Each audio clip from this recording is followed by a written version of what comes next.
ஹரே கிருஷ்ணா கிருஷ்ணா கிருஷ்ணா ஹரே ஹரே, ஹரே ராம ராம ராம ஹரே ஹரே.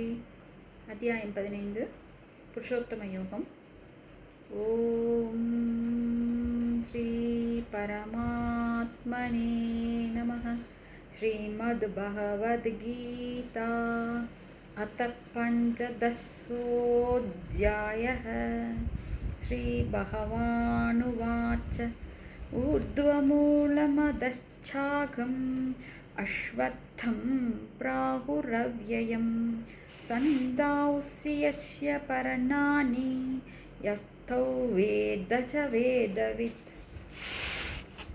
अधश्चोर्ध्वं प्रसृतास्तस्य चागा गुणप्रवृद्धा विषयप्रवालाः अधश्च मूलान्यनुचन्त कर्मानुबन्धीनि मनुष्यलोके न रूपमस्येह ततोपलभ्यते नातो न चादिर्न च सम्प्रतिष्ठा अस्वत्थमेनं सुविरूढमूलम् असङ्गशस्त्रेण दृढेन चित्वा ततः पतन्तत् परिमार्गितव्यै यस्मिन् गदा न निवर्तन्ति भूयः तमेव चाद्यं पुरुषं प्रपद्ये यतः प्रवृत्तिः प्रसृता पुराणी निर्माणमोहा जितसङ्गदोषा अध्यात्मनित्या विनिवृद्धकामाः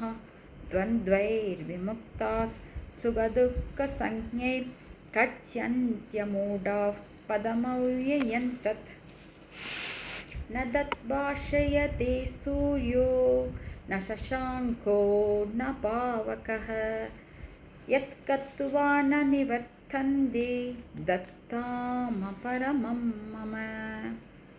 ममैवांशो जीवलोके जीवभूतः सनातनः मनःषष्ठानीन्द्रियाणि प्रकृतिस्थानि कर्षति शरीरे यदवाप्नोति यच्चाप्युत्क्रामतीश्वरः गृहीत्वैतानि संयाति वायुर्गन्धानि वाशयात् श्रोत्रं चक्षुस्पर्शनं च रसनं घ्राणमेव च अधिष्ठाय मनश्चायौ विषयानुपसेवते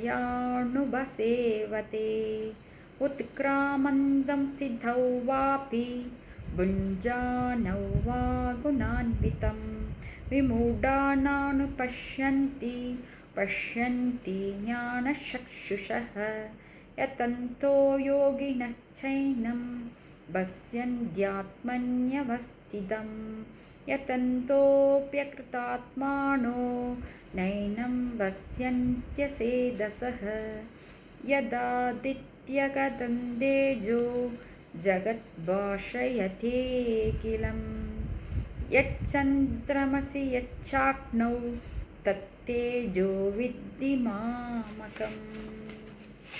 गामाविश्य च भूतानि धारयाम्यहमोजसा पुष्णामि सौषधी सर्वास् सोमो भूत्वा रसात्मकः अहं वैश्वानरो भूत्वा प्राणिनां देहमाश्रितः प्राणापानसमायुक्तः पचाम्यन्नं सर्वस्य साहं श्रुतिसन्निविष्टो मत्तस्मृतिर्ज्ञानमपोहनं च वेदैश्च सर्वैरहमेव वेद्यो वेदान्तकृद्वेदविदेव चाहम्. त्वामिमौ पुरुषौ लोके क्षरक्षाक्षर एव च क्षरः सर्वाणि भूतानि गूढस्थोऽक्षर उच्यते उत्तमः पुरुषस्त्वन्यः परमात्मेत्युदाहृतः यो लोकत्रयमाविश्य बिभर्त्यव्यय ईश्वरः यस्माक्षरमतीतोऽहम् अक्षरात्तभिचोत्तमः अधोऽस्मि लोके वेदेश्च प्रतितः पुरुषोत्तमः यो मामेवमसम्मूढो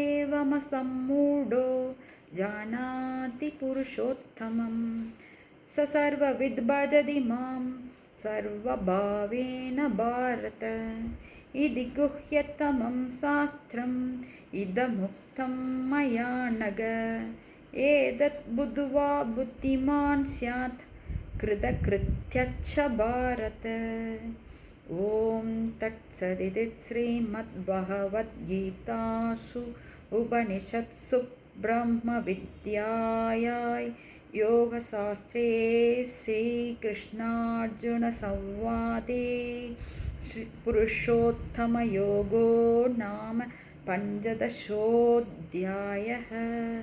ॐ श्रीकृष्णार्पणमस्तु। ॐ तत्सत्। हरे कृष्णा।